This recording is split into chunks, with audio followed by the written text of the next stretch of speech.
In this video we're going to talk about triangle congruency. This is one of the more important topics that we're going to cover this year. Let's start out with the definition, congruent triangles. So if triangles are congruent, then their corresponding parts are congruent. So we know that triangles have 6 parts. They have 3 sides and 3 angles. So based on this definition, it would imply that if we're trying to, if we know triangles are congruent, that all 6 parts would be congruent. The 3 pair of sides of one would be congruent to the 3 sides of another, and the 3 angles of one would be congruent to the 3 angles of another. So let's take a look at this. Suppose we know that triangle ABC is congruent to triangle DEF, and we want to list all the corresponding congruent parts below. So let's start with a picture. We'll start with triangle ABC. And then we'll draw triangle DEF. Now I'm drawing these in the same orientation, but we don't necessarily have to, and they won't always be. So sometimes you may have to rotate or flip triangles in your head.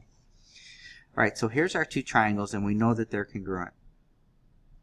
So I'm going to mark with tick marks first, and then we're going to fill out the table here with the congruent pairs of sides and angles.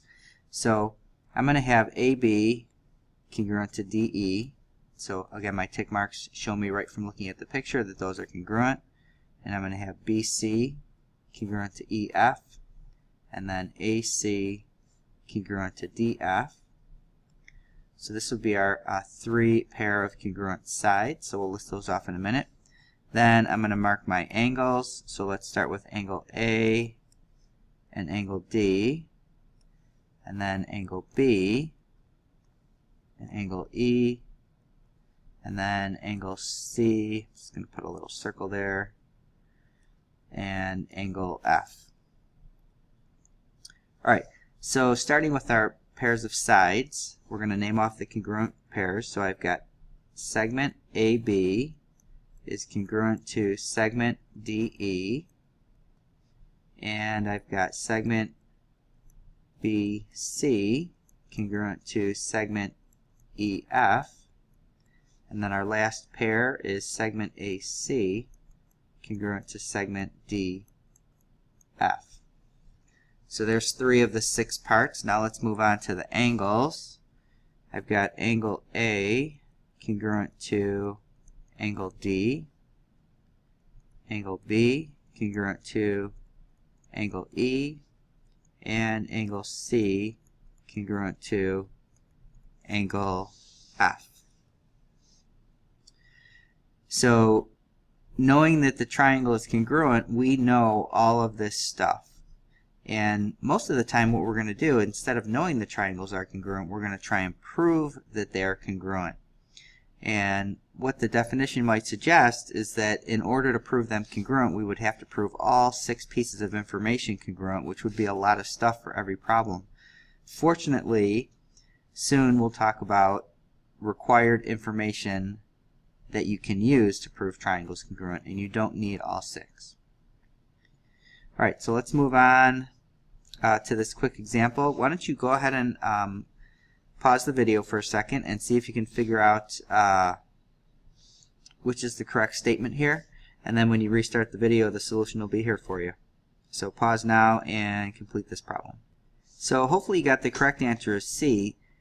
Now these 3 choices, they look very similar.